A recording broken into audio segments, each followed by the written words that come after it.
आज हम करवा चौथ के व्रत के बारे में बात करेंगे। ये भारत में बहुत बड़ा व्रत है और सुहागन स्त्रियाँ सुबह ही नहा धो के पूजा करके इस व्रत को रखती है और कहानी सुनती है। इसकी कहानी ऐसे है कि एक साहूकार के 7 बेटे और एक बेटी थी।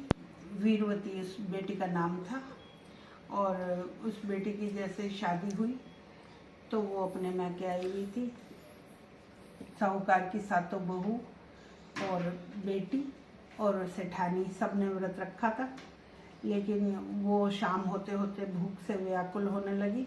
7 भाइयों की लाडली बहन थी, तो भाइयों ने एक पेड़ पे दिया जला के उसकी रोशनी बहन को दिखा दी। बहन से कहा, आ बहन तू भी भोजन कर ले। उसने कहा, भैया मेरा व्रत है, मैं जब भोजन करूँगी जब चांद निकल जाएगा, चांद को अर्घ देकर। भूखा देखा नहीं गया और भाइयों ने उसके एक पेड़ पे झूठा चंद्रमा बना के दिए की रोशनी में तेज सा दिया जला के छलनी से बहन को भ्रम पैदा कर दिया कि चांद निकल गया, व्रत खोल।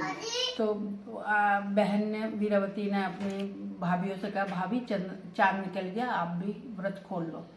भाभीयों ने कहा कि जी चांद नहीं निकला है, ये आपके भाई आपको उल्लू बना रहे हैं। लेकिन उसने, वीरवती ने अपने भाभीयों की बात अनसुनी कर दी और जैसे ही पहला टुकड़ा तोड़ा तो उसके पहले टुकड़े में बाल निकला और दूसरे टुकड़े में उसके रोड़ा निकला। उसने झूठे चांद को अर्घ दे के व्रत खोल दिया। दूसरा टुकड़ा तोड़ते ही, रोड़ा निकलते ही उसके ससुराल से खबर आ गई कि उसका हस्बैंड एक्सपायर हो गया, उसके पति की डेथ हो गई है।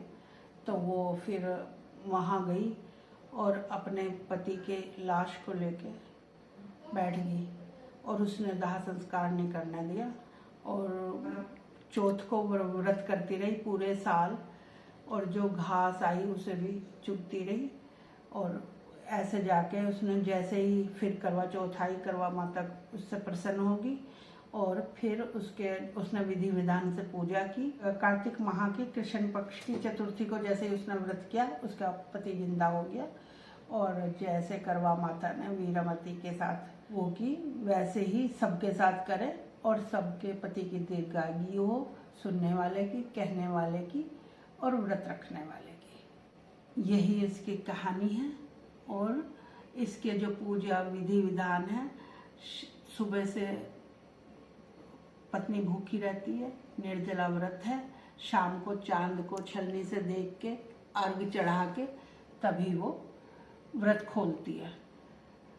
तो सुहागनों का बहुत बड़ा व्रत है। आज इस व्रत की सबको बहुत बहुत बधाई। और इसका जो थाली फेरी जाती है वो भी हम दिखा देते हैं। आज के लिए इतना ही। Thank you so much.